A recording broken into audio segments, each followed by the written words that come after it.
Welcome to Confident Coparenting, building a better life for you and your kids. I'm your host, Jeanne Ward. This show goes beyond co-parenting. It's about self-discovery and personal growth. Separation and divorce can shake your sense of identity, but my goal is to help you feel at ease in your own skin, both as a parent and in your new life. Through engaging conversations, I'll share tips, tools, and mindset shifts to help you build confidence, communicate effectively, and strengthen your self-identity. Let's dive in and see your situation in a new light, because when you thrive, so do your kids. A better future starts now. Hi, you are listening to Confident Co-Parenting on Transformation Talk Radio, and I'm Jeanne Ward. Thank you so much for being with us today. I have a special treat for everyone. My son, Ethan Ward, he is joining us today, and we're going to talk about what it's like for a child going through a parent's divorce. And so Ethan is willing and has offered his time to come on today and speak with us a little bit about what his experiences were like. We'll learn a little bit about what it was like then, how it's been now that we're about 10 years out. I do want to say that today's conversation isn't about judging parents. I've asked him not to talk about his dad or I in regards to what we should have done or could have done, things like that. Not trying to throw any daggers here, but just to find out what it was like for Ethan.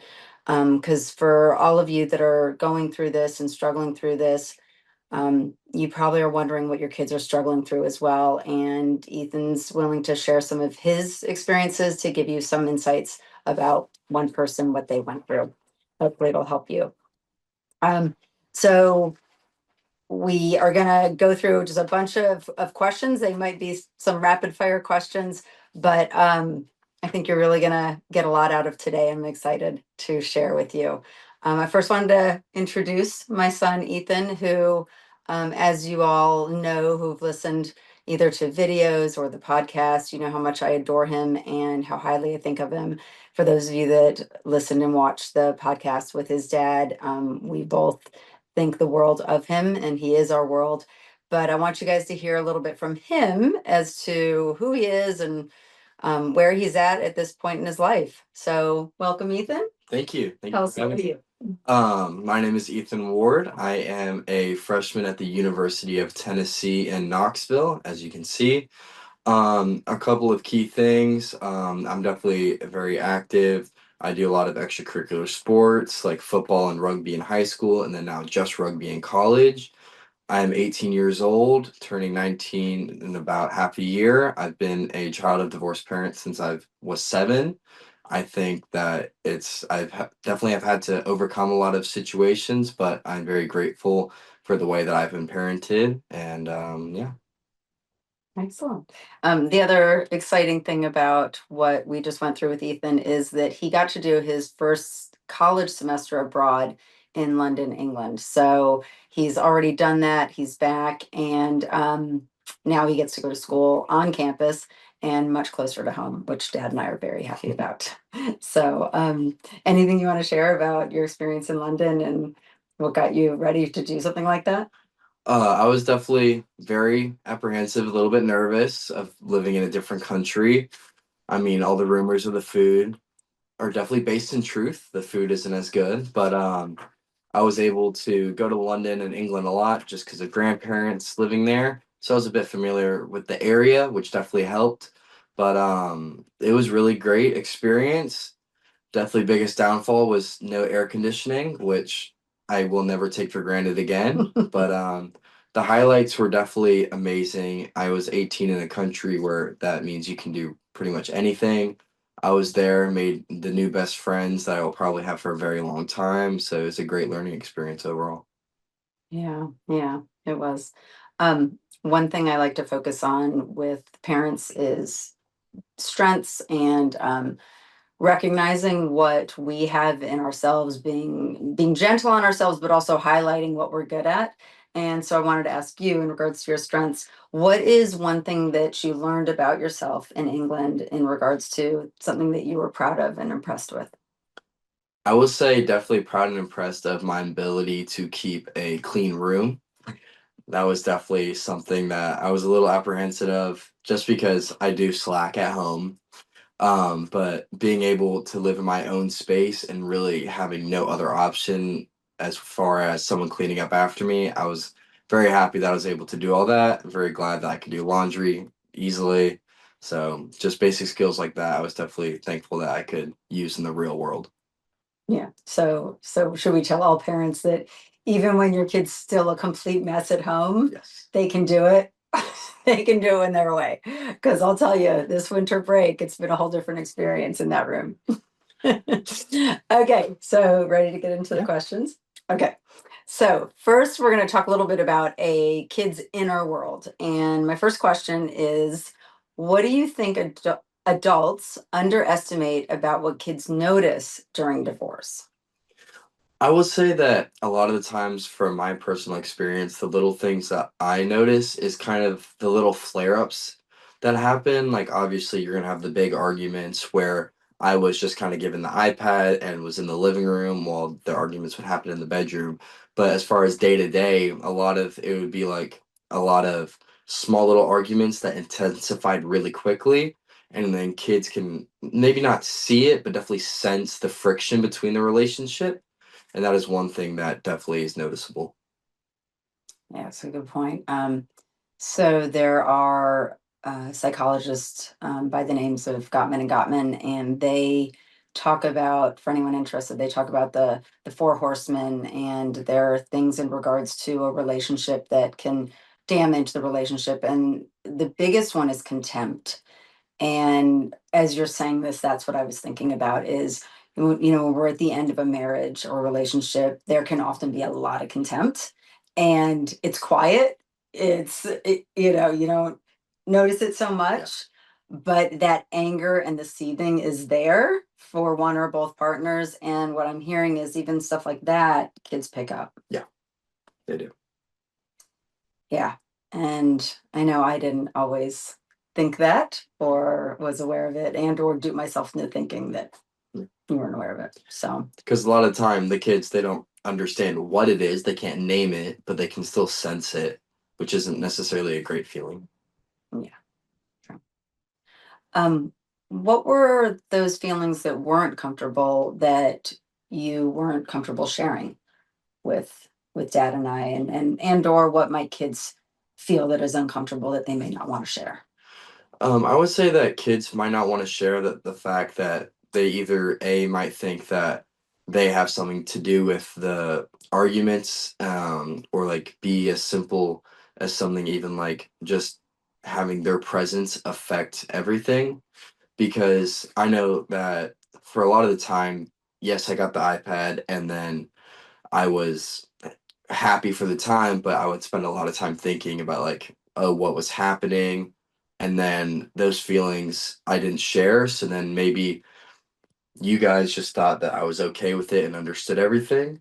But I think there's a lot of confusion, especially at a young age, about why it's all happening. And then that's stuff that I didn't share. So then I think if I had shared that, you would have been able to explain it sooner. And then if even if I didn't understand something, I could say that and you guys could have broken it down a little bit more. But without saying anything, I didn't know anything. Yeah. So one thing that we did try to do for a little bit was get you into therapy. Mhm. I often talk on the show about the difference between therapy and coaching. I'm a coach. I help people take the situation where they're at now, focus on where they want to be, and help them move forward. In therapy, we do a lot more, or therapists, not we, therapists do a lot more of assessing what's getting in the way of someone's well-being. They may diagnose and or dig into the past. So it's often hard. Therapy is a lot harder in many ways because you're digging into those emotions. And I know at times you were resistant, but there were times that we did do that and you're in therapy. I feel like it helped in certain ways, and I'd love to share one in regards to scheduling. Yes. So we and you were when we changed the schedule, you were maybe 8 years old. 8 or 9, yeah. Yeah, It and was right around that third grade, fourth grade area. yeah, and what we were doing was from the beginning, we had done a week on, a week off, so a week with mom, week with dad, but we were changing on Sunday nights or Sunday afternoon or something at first.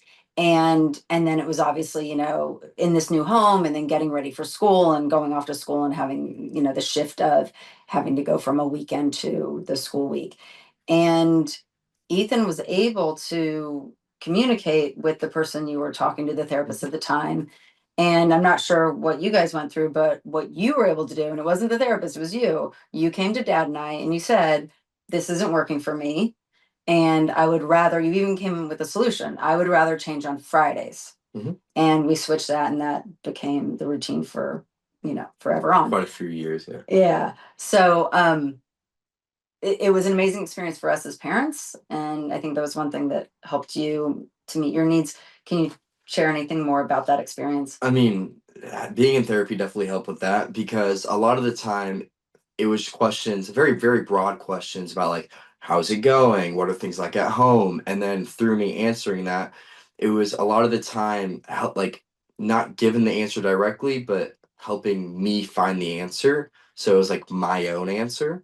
And that's where we came up with the idea to switch on Fridays instead of Sundays because my therapist allowed me to think through like because I'd be like it's really hard getting there on a Sunday night, having dinner, going to sleep, and then maybe not knowing where everything is, maybe not having laundry done because like I might have dirty laundry and then just switch houses and then now I don't have anything for the rest of the week. So just simple stuff like that. And she was like, oh, what's one way that like you think this could be improved? And that's when she helped me figure out that if I go earlier, I'd have the full time. And one thing that you didn't mention that was big for me was hanging out with friends. So having that full weekend from Saturday and Sunday to hang out with friends was very big for me because then on a Friday and Saturday, it was cool. I got to hang out with friends, but then on a Saturday night, I would have to wake up, get ready to transition, and then at that time still work with your guys' schedule in order to switch houses because I didn't have my own way of transportation yet. And Sunday nights was definitely kind of harder because that's definitely when you're winding down and getting ready for the week. Whereas Friday, you just get off work, you're already in that going mood. So then it was easy to switch me from a house. And then I had the rest of the weekend to relax and prepare. So it gave me ample time to get ready. And that definitely helped. Yeah. And as you're saying that, I'm thinking back, it probably was really helpful for us too. I mean, I don't know if I was very conscious of it, but yeah, we all have that winding down period to get ready for the work week, whether we're looking forward to it or not. Yeah. So yeah, to have that as a parent is helpful too. So this brings up the next question I have, which is around communication. What kind of communication from parents or from dad and I helped you feel more grounded? Definitely understanding that you guys were here for me. And yes, you guys parent differently, but definitely understanding that I'm not going to get everything I want because that's not realistic, but definitely like understanding that I'm heard and the stuff that I voice definitely gets taken into consideration, whether it's changing schedules or as little as like changing something that I want to eat during the week, understanding that I was heard and able to speak my voice and it get maybe not acted on, but definitely recognized made a big difference.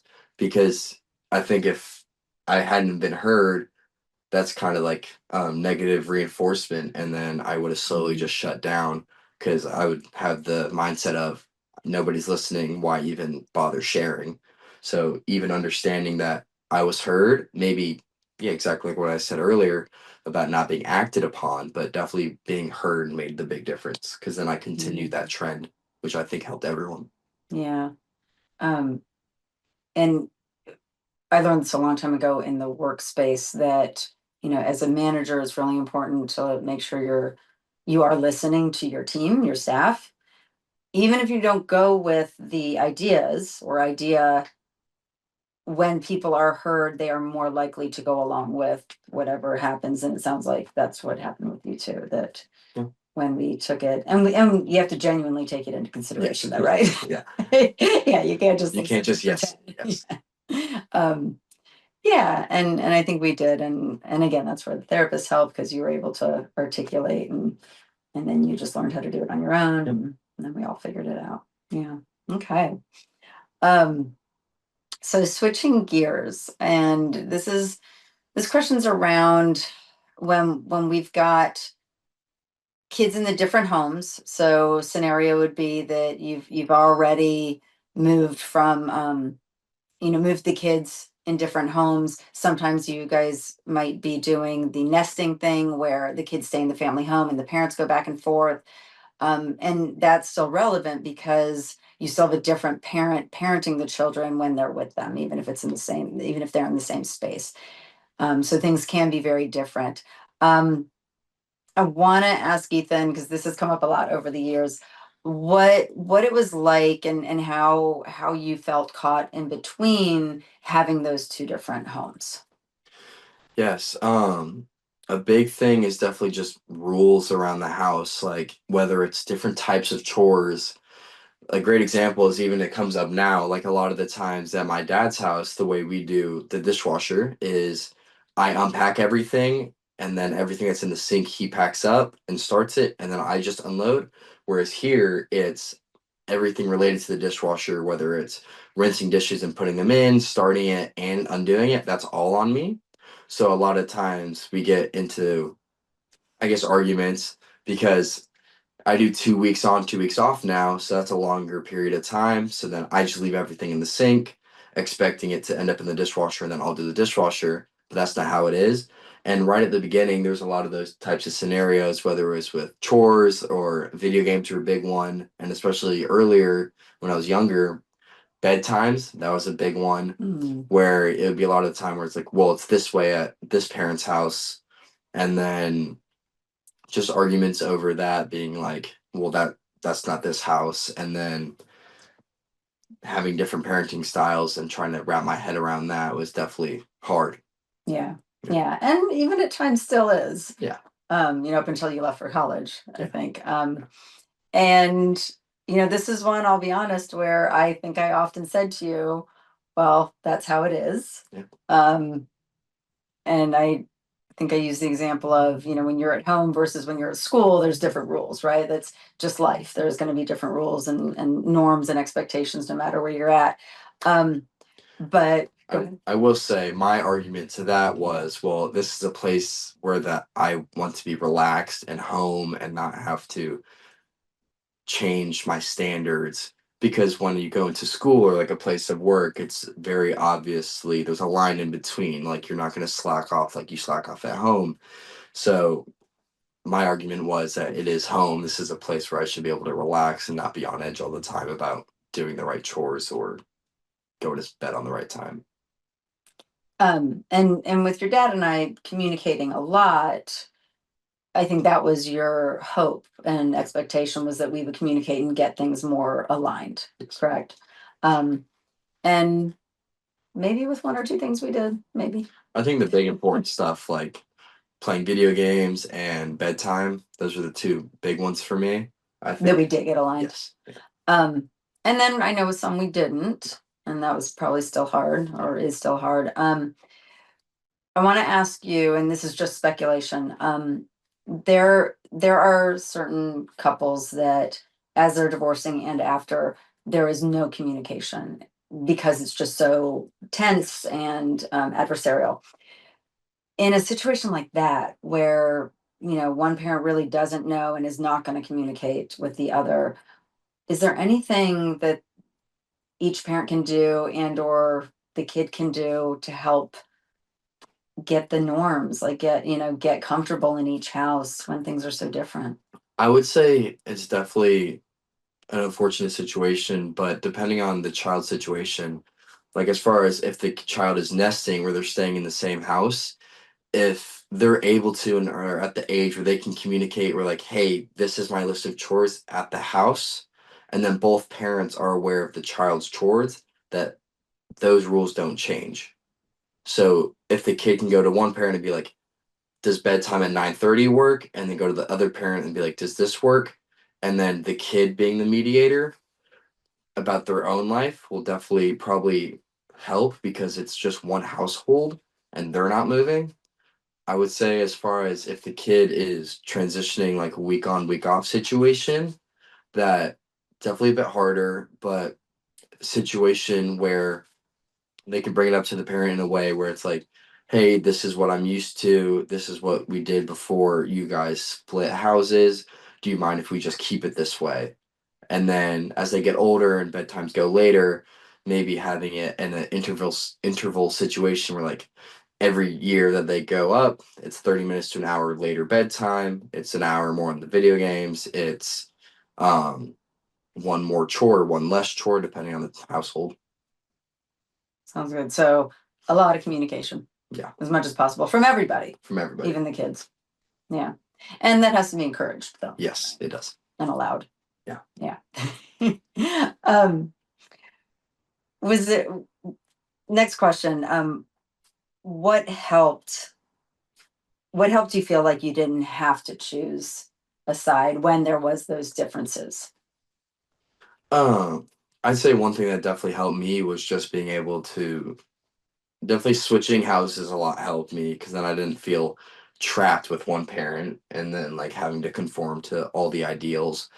And then I'd also have to say just knowing that you guys are different people and then kind of mentally knowing that there is a reason why you guys don't want to live together anymore or want to be married anymore and understanding that these are certain things that you guys don't agree on and then knowing that you guys are different people. Yeah. And we've talked about that, Dad and I are very different, but that has nothing to do with you. Exactly. Yeah. Right? That you're amazing. He and I are still able to acknowledge you're from both of us and you have both of our strengths as well as unfortunately both of our negatives.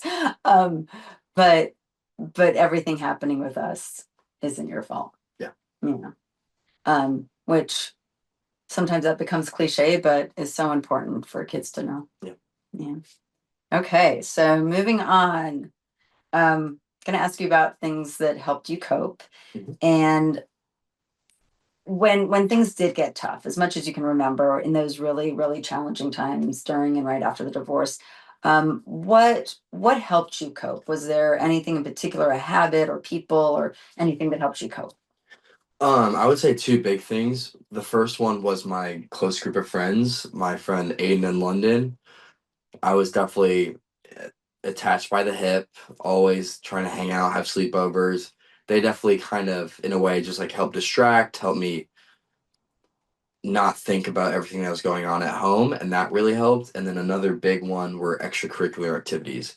I remember around that time I was definitely into karate, and I think as a boy that definitely helped. It could help girls as well, but I think as a boy that definitely helped a lot because I got to physically get my, I guess, anger out or feelings that I weren't able to verbally express. I could physically express, which helped a lot. And then just doing sports, I think always helps. And then that also allows you to learn a lot about teamwork and cooperation and working together in a way that it's one common goal.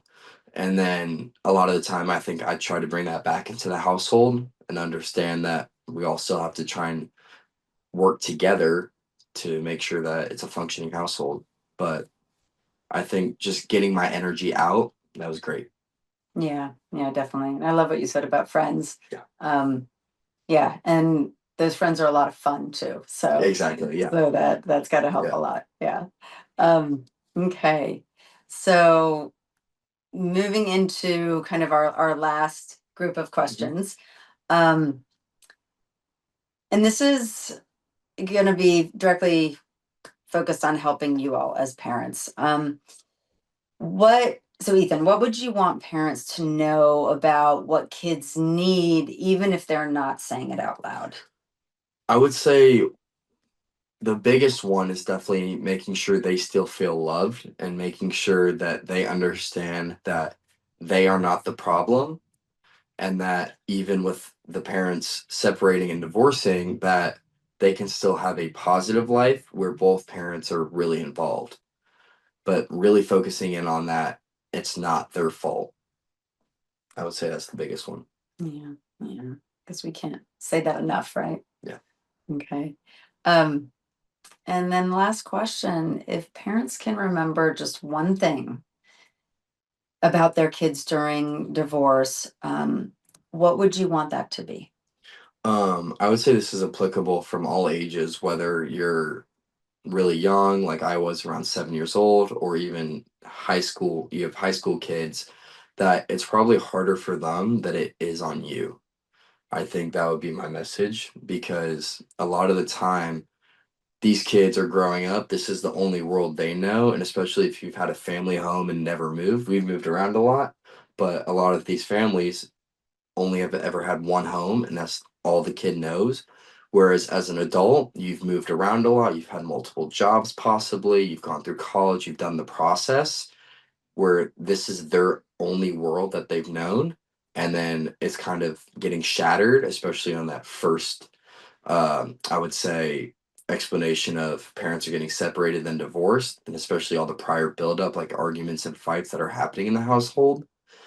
So that's really setting them through a loop, and especially at really important times like high school, just making sure that the adults know that it's harder for them, especially because they're focusing on their future and they don't know how stuff is going to be at home. So I would have to say, I have to reiterate, it's probably harder on them than it is on you. That's big. Yeah. That is really big. And such good insight and advice for those of us going through this and or working with people going through divorce. So even the adults out there that your friends are going through this, your family members, also something good to know and not only be there for your friends that are the adults, but also for the kids. I was about to add to that. A reason why I was really enjoyed hanging out with my two friends was because they were families that I knew I was always accepted at. I know I could knock on the door anytime. For most of my life, I've known the coach to their house, so I know if I just walked in anytime, even today, I'd be like, "Oh, hey, what's up?" And then I'd just be part of the family. So, Yeah.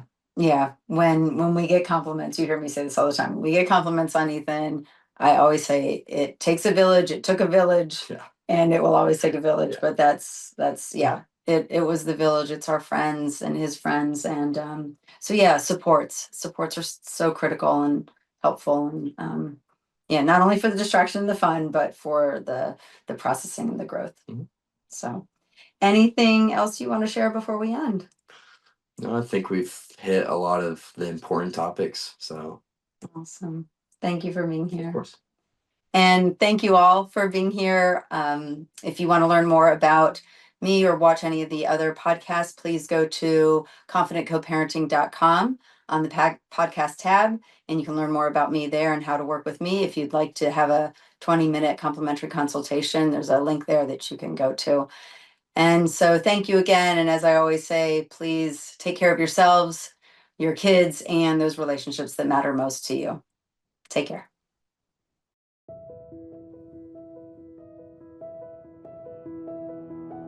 You've been listening to Confident Coparenting. Join me, Jeanne Ward, every second Wednesday at 12 p.m. Pacific on Transformation Talk Radio for more insights and practical strategies to support your co-parenting journey. Let's keep the conversation going. Connect with me on social media, subscribe to the podcast, and share it with those who could benefit. And if you or someone you know needs support, coaching can make all the difference. Visit confidentcoparenting.com to learn more. See you next time.